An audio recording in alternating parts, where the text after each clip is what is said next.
Kahit nakasaklob, alam na kaagad talaga ni NBA GOAT LeBron James na hindi GOAT to. Lalo na kapag tinanggal yung saklob na yan, makikita mong hindi talaga GOAT. Pero alam nyo, dahil sa mga usapan na yan, nagkasanga-sanga na at dumami na ang pagtatalo tungkol dyan at argumento. Usapin sa pagitan ni NBA GOAT LeBron James at NBA Crocs Michael Jordan. Yung ibang mga tagahanga ni NBA Crocs Michael Jordan, kung ano-ano na po ang pinagsasasabi. Pati ang anak ni LeBron James, kinaladkad na nila at gusto nilang hiyain. Hindi kasi nila matanggap na ang anak ni LeBron James ay isang NBA player na. Subalit, ang anak ng kanilang iniidolo ay hindi man lang nakaranas na mapasama sa draft ni makatungtong ng NBA.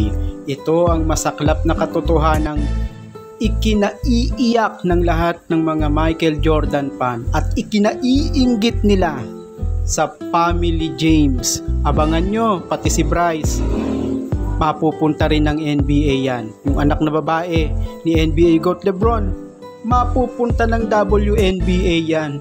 So antayin nyo lang. Kaya talagang sa sobrang inggit nila kung ano-ano ang sinasabi kay Bronny James, ito ang isa sa kanilang mga ikinakalat at ginagawang panghihiya sa anak ni LeBron James.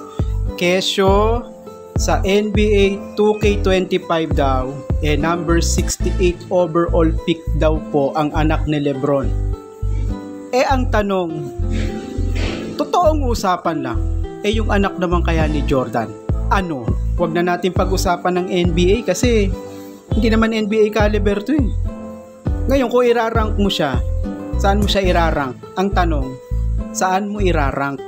Siguro kung sa Pilipinas, baka pang number 2 siya sa watch list kay Kibuloy. Ahead si Kibuloy. So baka pang number 2 to. Ay nako mga Michael Jordan fan. Ito yung anak ng iniidolo nyo. Alam nyo pagka haters talaga ang isang tao. Kapag tiwarik ang kukote, bulok ang kukote, lahat gagawin, walang tama para sa kanya doon sa taong kinakaasaran niya, doon sa taong hate siya.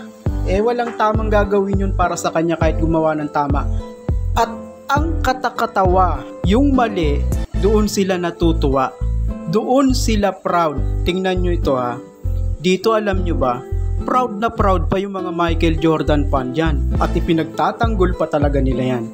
Sana gayahin nyo si Allen Iverson. Si Allen Iverson ay tagahanga talaga ni Michael Jordan. At minsan isang panahon sinabi ni AI na si Michael Jordan ang best player. Pero ngayon, dahil nagdudumilat na ang katotohanan at hindi na talaga maitagong si LeBron James ang totoong GOAT, ito ang sinasabi ngayon ni Allen Iverson. Sana lahat ganito, nagbabago, hindi na nga hawak sa kanyang maling paniniwala. Eto, pakinggan nyo. Like, much as I love Michael Jordan, like, dog, man, LeBron James is the one, dog. He the one, man. Grabe ka AI. Buti na lang sinabi mo yung totoo talaga. Marami kang pinaiyak dahil dyan.